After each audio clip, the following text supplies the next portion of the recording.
Hey everybody, it's Sam here. Thank you for watching. So for this week's scraps video, I'm going to do something a little bit different. So I'm going to show you the style or technique that I'm going to do, and then I'm going to do 5 different layouts using those same techniques, and then I'll show you them at the end. I'm going to be using these dies, but you don't need dies to do this technique. You can draw around something. You might have punches. Once you see what I'm doing, you'll be able to easily adapt it. And I have shown this before or similar in other scraps videos, but maybe just on one card. So I've got these new supersized nestables. These are the Rick Rack ones from Creative Craft Products. I've actually used all of them apart from DL, because I just wanted to use 5x7 cards and 6x6 cards. So you've got here hexagons, ovals, square, circle and rectangles. And what I've done is just done a different design on each card. So for example, this one here, so this is a piece of 6x6 card, and then I've just used different size hexagons in this case to create a pattern. Okay, so that's one style there. Then for the squares, I've just die cut 4 squares on a piece of 6x6. The oval one, I've just used one oval to fit on this 5x7 piece of card. This one here, I've just cut 2 rectangles using the rectangle set. And then this one here, I've cut the circle, but I then cut another circle, and I want to keep this piece. So I've got rid of that piece there. And actually, before I forget, by cutting all those pieces out, it's given me more scraps. So I've got all of these pieces here. So you can see that was the bigger circle that was cut there. So I'm going to keep all these and then maybe use these for another video. And maybe have a focus using white scraps, which I have mentioned before in my other scraps videos that I should do something with them. So you can see all of the waste there, but they're really nice, fun shapes. So I'm going to keep all of those. So we'll start with this one here. So I'm just going to leave that to one side. And so I've just got light, medium, and then darker shades of teal, I guess these ones are, blues. And I'm going to start off with this piece here, and I'm going to lay them all down. So something like that. I want it to cover, you know, this size here. I might have it maybe on an angle as well. Once I've got it together, I can place it however I want. And then what I want to do with these pieces is I'm going to just put my hand over there to hold them in place. I'm going to start by going under this one, then over, under, over, under and over. And I'm going to push it down to this end here, like so. I'm not going to glue it yet. You could glue that into place if that's where you want it to be, but I'm going to just leave it for the minute. Hold that down. I want to do the opposite now. So that one goes under, this one's going to go over and then under the next one. So you're just weaving, literally just weaving the cardstock. Finish at the bottom there. Now when you start to butt this up, you'll feel the paper start to strengthen and it will start to hold itself. Now the gaps between are entirely up to you. Again, so that one's over the top, so this one needs to go under. So always make sure you're opposite to your previous strip. So you see I'm not having to really hold these now. Okay, so I'm just going to continue that with this one.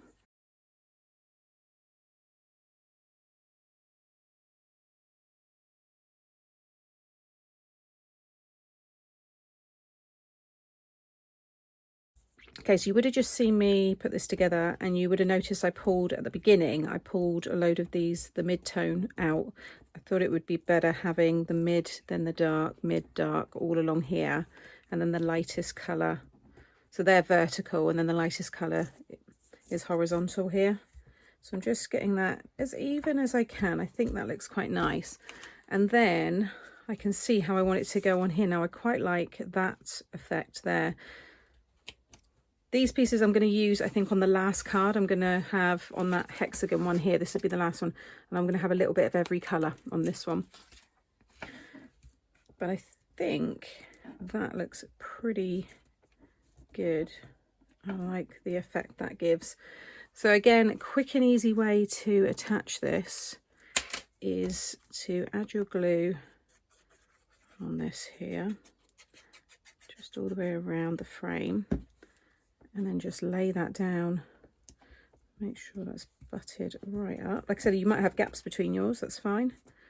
There is really no rules with this. You can do it however you want. That looks about right. So now that glue will stick all of that, or the bit that I want, in place. And now if I flip this over, just give that glue a little bit longer to dry. Just use my scissors there, and I'm just going to cut away the excess.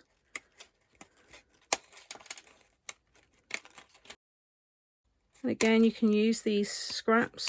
You might have some smaller areas that you want to cover, then they're going to be perfect for that. So that technique is what I'm now going to do on all these other cards, but I might change the orientation. Like I said, the widths of some of them are different. So these are 1/4 of an inch here. This one's got the white is 1/2 inch, and then the purple tones are 1/4 of an inch wide. Lengths, like I said, are all going to vary depending on the size of the area you want to cover. Some of them I'm going to weave, some of them I might just sit next to each other and just have stripes. I'm going to, just have a play around now, and then I'll show you all 5 cards at the end, and I'll add my sentiments as well.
Okay, so that's the 5 cards all finished. I've used the sentiment dies from the Creative Craft Products Everyday Sentiments, and I've used, I think, the thanks, hello, and happy birthday.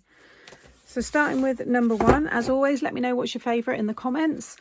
So this is using the oval shape there. Really nice, very clean, these cards, but that detail, really tactile. I think it'd look lovely with a mirrored card as well. That'd be nice to try. This one here, I popped the white frame up on foam. So where that one has been stuck directly onto it, you can see you've got a bit of dimension there. And I think that's how I did most of them. Love that one there, the happy birthday in the middle. And the 4 apertures. You could have all different colours in here. You could have rainbow colour. It's entirely up to you. Number 2. Number 3, just simple. I didn't weave this one. I just butted the strips all up next to each other there. But I still like the effect. I think it's really nice. Number 3. Number 4, I think it's lovely. I think it's the colours. I do like these together. Kind of like an ombre effect there with the light blending down into the darker purple. And again, I've popped that frame up on some foam, so you've got that dimension there as well. Number 4. And then the last one, number 5, which I really like. I enjoyed putting this one together. The colours are really different, and just the simple thanks there. I think it, you know, it makes a really nice card. These are all on foam on top of their card blanks as well, so you've got that extra dimension. And I think they display really, really nicely. So I've enjoyed these. It's been nice to just use my plain coloured scraps this time rather than the pattern paper, but I think this technique would work really well with pattern paper as well. So as always, I hope you give it a go. If you do and you're on Facebook, share your makes over on our group Mixed Up Crafters. There's lots of inspiration there, and there's lots of talented people there as well. So yeah, if you've not joined, it's all linked in the description box below the video. As always, I will link the product that I've used as well in the description box, but you can make these with very limited supplies. You don't need the dies for the sentiments. You might have some stickers, you might have stamp sentiments, and like I said, you don't need the dies to make the shape. You can draw around things if you've got punches and things like that. So hopefully I've given you some inspiration today. I'll have some other scraps videos coming up now if you're new to my channel. I have quite a few now. I've got a whole playlist of scraps videos, so check that out as well. If you've enjoyed today, please give me a thumbs up. It really does help out the channel, and I'll see you all again soon. Bye.